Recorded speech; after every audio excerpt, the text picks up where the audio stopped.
দর্শক, গতকালকে শাহবাগ থানার ভেতরে এবং বাইরে ছাত্রদল ছাত্র শিবিরের যে ধাওয়া পাল্টা দেওয়া কিংবা ওই ডাকসু নেতা দুই নেতাকে কিলঘুষি মারা পেটানো এই ঘটনাগুলো যেটা ঘটেছে, যদিও তারা হাসপাতালে এমনভাবে রয়েছে যেন তারা এতটা মার খেয়েছে যে মুমূর্ষু অবস্থায় চলে গেছে, হাসপাতালে তারা থাকতে বাধ্য হয়েছে, সেই ব্যাপারগুলোও আমরা দেখছি। আমরা জানি না যে কতটা আহত হয়েছেন তারা, কিন্তু গতকালকের ওই ঘটনার পরেই রাজশাহী বিশ্ববিদ্যালয়ের ছাত্র সংসদ রাকসুর জিএস সালাউদ্দিন আম্মার, যিনি বিভিন্নভাবে বিভিন্ন বক্তব্য দিয়ে নিজেকে বিতর্কিত করে ফেলেছেন এবং ওই ডাকসু নেতারা যে দলের সেই দলের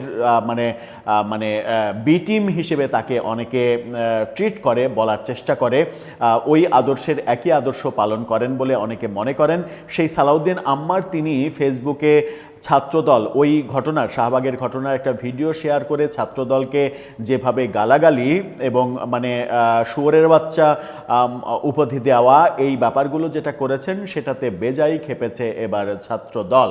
এবং ছাত্রদলের স্বয়ং সভাপতি তিনি ফেসবুকে পোস্ট দিয়ে সালাউদ্দিন আম্মারকে হুমকি দিয়েছেন এবং তাকে সাবধান হয়ে যেতে বলেছেন। ছাত্রদলের সভাপতির এই বক্তব্যে একেবারে স্পষ্ট বোঝা যায় যে সালাউদ্দিন আম্মার ধারাবাহিকভাবে বিএনপি এবং ছাত্রদল সম্পর্কে যে সকল কর্মকাণ্ড এবং বক্তব্য দিয়ে আসছেন, এটার ফলে তার আক্রান্ত হওয়ার সম্ভাবনাও তৈরি হয়েছে। সালাউদ্দিন আম্মার গত রাত থেকে কি কি কর্মকাণ্ড ফেসবুকে করেছেন, কি কি বক্তব্য দিয়েছেন, সেগুলো যেমন দেখব, তেমনি ছাত্রদলের শীর্ষ নেতা তিনি কি বললেন, এই দুটো বক্তব্য এবং কর্মকাণ্ড দেখে বোঝার চেষ্টা করব যে আদতে বাংলাদেশের রাজনীতির নোংরামি বন্ধ হওয়ার কোনো সম্ভাবনা আছে কিনা। যখন এই জুলাই যোদ্ধারা নতুন রাজনৈতিক বন্দোবস্ত দেবে আমাদেরকে সেই স্বপ্ন দেখিয়েছিলেন, তখন তারা গালিবাজি এবং নোংরামি, অশ্লীলতা, নগ্নতা, যাকে ইচ্ছা তাকে মারতে চাওয়া, এই ব্যাপারগুলোকে শিল্পে পরিণত করতে চাইছে কিনা, সেই আলোচনাই করবে এই ভিডিওতে। থাকবেন পলিটিক্স টিভির দর্শক। বলছিলাম, রাজশাহী বিশ্ববিদ্যালয়ের রাকসুর জিএস সালাউদ্দিন আম্মার গতকালকে শাহবাগে ঘটে যাওয়া যে ঘটনা, সেই ঘটনা নিয়ে ফেসবুকে পোস্ট দিয়েছিলেন একটা। সেই পোস্টটা আপনারা দেখে নিন। সেই পোস্টে তিনি যেটা লিখেছিলেন সেটা হচ্ছে যে, শুয়োরের বাচ্চাদের দাঁত উঠলে প্রথম বাপের পাছায় কামড়াইয়া দাঁতের ধার চেক করে। আজ ছাত্রদলের শুয়োররা শাহবাগ থানার মধ্যে হামলা করেছে মুসাদ্দেক আলী ইবনে মোহাম্মদ আর এবি জুবায়ের রে। এত সহজে বাপ ভুলে যাইতেছে কুকুরগুলা, একবার শুয়োর একবার কুকুর। তার মানে এটা কোনোভাবেই শোভনীয় ভাষা হতে পারে না, যে ভাষার কারণেই মূলত এই জুবায়ের মোসাদ্দেকরা আক্রান্ত হলো। মোসাদ্দেক আগের দিনই তারেক রহমান সম্পর্কে এত বিশ্রী নোংরা মন্তব্য করলেন যে যে কোনো সহজ সরল একেবারে অতি ঠান্ডা বরফের মতো ঠান্ডা মস্তিষ্ক যার, তার মস্তিষ্কও 200 ডিগ্রি ফারেনহাইটে উঠে যাওয়ার কথা। সেরকম বক্তব্য থেকে যদি বিরত থাকা যেত তাহলে হয়তো এই ঘটনাগুলো চেক দেয়া যেত। এই যে ঘটনা লেখা তিনি লিখলেন, যেভাবে তিনি গালিগালাজ করলেন, তার প্রতিবাদে ছাত্রদলের সভাপতি তিনি আবার ফেসবুকে পোস্ট দিলেন। তার পোস্টটা দেখে নিন। সেই পোস্ট নিয়ে আবার ইত্তেফাক একটা নিউজ করেছে, সেই ইত্তেফাকের নিউজটাও আপনারা দেখে নিন। সেখানে বলা হচ্ছে, কোনো মানসিক বিকারগ্রস্তকে রক্ষার দায়িত্ব ছাত্রদল নেয়নি। অর্থাৎ সালাউদ্দিন আম্মারকে এবার মানসিক বিকারগ্রস্ত বলছেন। যদিও মানসিক বিকারগ্রস্ত এটা নতুন কোনো উপাধি নয় তার জন্য, এর অনেক আগে থেকেই এই রাকসু নেতাকে মানসিক বিকারগ্রস্ত বলা হচ্ছে বিভিন্নভাবে। আমরা বিভিন্ন সময় দেখেছি যে ভারতীয় আধিপত্যবাদের বিরুদ্ধে বড় বড় স্লোগান, বড় বড় কথা তিনি বলেছেন এবং সেই তাকেই আমরা দেখেছি যে হিন্দি গান লুঙ্গি ডান্স এই গানের সঙ্গে নৃত্য করতে, মোজ মাস্তি করতে তার সতীর্থ ছাত্রদের নিয়ে এরকম ভিডিও ভাইরাল হয়েছে। অর্থাৎ একসময় তিনি ভারতীয় আধিপত্যবাদকে রাজনীতির হাতিয়ার হিসেবে ব্যবহার করবেন, আবার হিন্দি গান না হলে তার নাচা গানা হবে না, এই ব্যাপারগুলোও দেখেছি। কি বলছেন রাকিব, চলুন একটু শুনি। কোনো মানসিক বিকারগ্রস্তকে রক্ষার দায়িত্ব ছাত্রদল নেয়নি, সালাউদ্দিন আম্মারকে উল্লেখ করে ক্যাম্পাসে পরিস্থিতি উদ্বেগ প্রকাশ করে ছাত্রদলের সভাপতি রাকিবুল ইসলাম রাকিব বলেছেন ফেসবুকে। দিবাগত রাতে নিজের ভেরিফাইড ফেসবুকে এক পোস্টে তিনি সাম্প্রতিক বিষয়গুলো নিয়ে কথা বলেছেন। দুটো ঘটনায় গুপ্ত রাজনীতি এবং সোশ্যাল মিডিয়ায় চরম নোংরামির অশ্লীল ফটোকার্ডকে কেন্দ্র করে ছাত্রদলের এই দুটি ইস্যুতে গত 2 বছর ধরে শান্তিপূর্ণ ও গণতান্ত্রিক প্রক্রিয়ায় প্রতিবাদ করছে। তিনি লেখেন, ফ্যাসিবাদ বিরোধী দীর্ঘ লড়াই সংগ্রাম শেষে ইসলামী ছাত্র শিবির সহ সব পক্ষকে অনুরোধ করছি, আমরা কেউ যেন নতুনভাবে উস্কানিমূলক কর্মকাণ্ডে লিপ্ত না হয়। ছাত্রদলের নেতাকর্মীদের ইতিমধ্যে নির্দেশনা প্রদান করা হয়েছে, তারা নিজেরা এগুলো করবে না। তিনি আরও লেখেন, অত্যন্ত পরিতাপের বিষয়, একটি নির্দিষ্ট গোষ্ঠী পরিকল্পিতভাবে প্রতিনিয়ত সেই পরিস্থিতি তৈরি করছে। আজ উদ্ভূত পরিস্থিতি স্বাভাবিক হয়ে যাওয়ার মুহূর্তে রাজশাহী বিশ্ববিদ্যালয়ের সালাউদ্দিন আম্মার আবারও সোশ্যাল মিডিয়ায় উস্কানিমূলক স্ট্যাটাস দিয়ে যাচ্ছে। বিগত সময়ে বিকৃত মানসিকতার সালাউদ্দিন আম্মার জিয়া পরিবারকে নিয়ে বিভিন্ন অশ্লীল নোংরা স্ট্যাটাসেই শুধু নয়, আজ ছাত্রদলকে মানে খুবই ডট ভাষায় গালি দিয়ে স্ট্যাটাস দিয়েছে। তিনি আরও লেখেন, সালাউদ্দিন আম্মারকে স্মরণ করিয়ে দিচ্ছি, ছাত্রদল শুধু রাজশাহী বিশ্ববিদ্যালয়, রাজশাহী জেলা, মহানগর ইউনিটে সমৃদ্ধ নয়। আম্মারের জন্মস্থান যেখানে, তার শ্রদ্ধেয় পিতামাতা পরিবারের সদস্যরা বাস করেন যেখানে, সেখানে যেমন ছাত্রদল রয়েছে, ঠিক তেমনি বাংলাদেশের প্রতিটি বিশ্ববিদ্যালয়, কলেজ, জেলা, মহানগর, উপজেলায় ছাত্রদলের লাখ লাখ কর্মী রয়েছে। এবং তার অশ্রাব্য ভাষায় গালিগালাজ, চরিত্র হনন করে যাচ্ছে, এই ব্যাপারগুলো লিখেছেন। মেসেজটা ক্লিয়ার। মেসেজটা হচ্ছে যে সালাউদ্দিন আম্মার যে রাজশাহী বিশ্ববিদ্যালয়ে পড়েন, সেই রাজশাহী বিশ্ববিদ্যালয় কিংবা রাজশাহী মহানগরীর জেলা, সেখানেই শুধু ছাত্রদল নেই, তার যে গ্রামের বাড়ি, যেখানে তার বাপ মা আত্মীয় স্বজন বাস করে, সেখানেও কিন্তু ছাত্রদল রয়েছে। সুতরাং ফেসবুকে যে গালাগালি করছেন, সেই গালাগালি করে মানে কোনো একটা জায়গায় নিরাপদে থাকা সম্ভব হবে না, এটাই রাকিবের বক্তব্য। রাকিবের এই মানে ডিরেক্ট এরকম থ্রেটের বক্তব্যটা না দেয়া হলেই ভালো হতো, এটা গ্রহণযোগ্য হতে পারে না।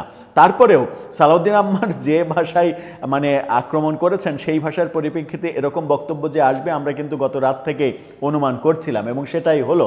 স্বয়ং ছাত্রদলের সভাপতি এটা নিয়ে কথা বললেন। এরপরে কি হবে? এরপরে সালাউদ্দিন আম্মার যে কোনো সময় আক্রান্ত হতে পারেন।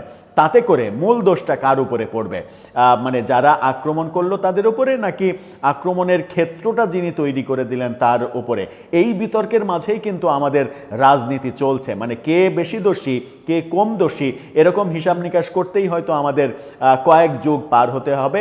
আমরা রাজনীতিতে সুস্থ পরিবেশ হয়তো পাবো না। সালাউদ্দিন আম্মার আবার মজার ব্যাপার হচ্ছে, দেখুন যে তার মানে রাকিবের পোস্টটা আবার তিনি শেয়ার করে আরেকটা পোস্ট দিয়েছেন। সেখানে তিনি লিখেছেন, সেই পোস্টটা দেখে নিন, সেখানে তিনি লিখেছেন যে উপরে আল্লাহ আর নিচে আমি, এর মাঝে আর বিন্দু পরিমাণ ভয় নাই রাকিব সাহেব। আল্লাহর জিনিস আল্লাহ সব সময় মতো নিয়ে যাবে। আপনারও বয়স হয়েছে, এই বয়সে এসে জালিমের খাতায় নাম না উঠুক। আল্লাহ সবাইরে ভালো চিন্তা করার তৌফিক দান করুক। অর্থাৎ রাকিবের এই পোস্টটাকে নিয়ে তিনি আবার খোঁচা দিয়েছেন। এছাড়া সালাউদ্দিন আম্মার ফেসবুকে আরেকটা পোস্ট দিয়েছেন, যেটা মানে ছাত্রদল কিংবা বিএনপির রেগে যাওয়ার একটা বড় উপকরণ নতুন করে হতে পারে। সেই পোস্টটা দেখে নিন। সেখানে তিনি বলছেন যে এখন যদি বলি এই পুরো অস্থিতিশীল পরিবেশের জন্য তারেক সাহেব দায়ী, অর্থাৎ সরাসরি গতকালকের ঘটনার জন্য তিনি প্রধানমন্ত্রী দায়ী, এটা বলছেন, অভিযোগ করতেই পারেন। তারপরে তিনি কি বলছেন? বিএনপি, যুবদল, ছাত্রদল তারেক সাহেবকে তাদের দলের পলিটিক্যাল নবীর মতো দেখে। এই যে শব্দ চয়ন, পলিটিক্যাল নবী শব্দটা, মানে এই ক্ষেত্রে কি ধর্ম অবমাননা হয় না?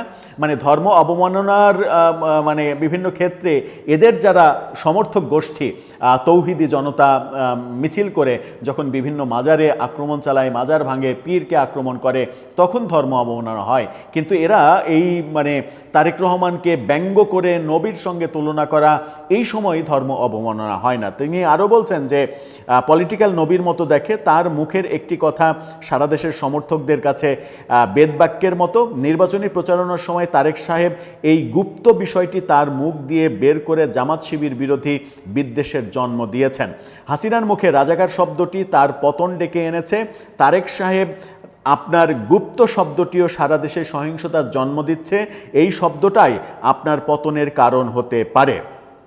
অর্থাৎ তারেক রহমানকে সরাসরি বলছেন যে এই গুপ্ত বলাতেই আপনার পতন হতে পারে। এখন যদি তুলনামূলক চিত্র আঁকা যায় যে শেখ হাসিনা ব্যঙ্গাত্মকভাবে যে কথাটা বলেছিলেন যে কোটা মানে মুক্তিযোদ্ধার নাতিপুতিরা পাবে না তো রাজাকারের নাতিপুতিরা পাবে, এই কথাটাকে নিজের মতো করে নিয়ে ঢাকা বিশ্ববিদ্যালয়ে একদল মানে মানে মিছিল করলো যে আমি কে তুমি কে রাজাকার রাজাকার। হ্যাঁ, তো সেই আমি রাজাকার নিজেকে বলা, এটা বলতে তাদের লজ্জাও লাগে।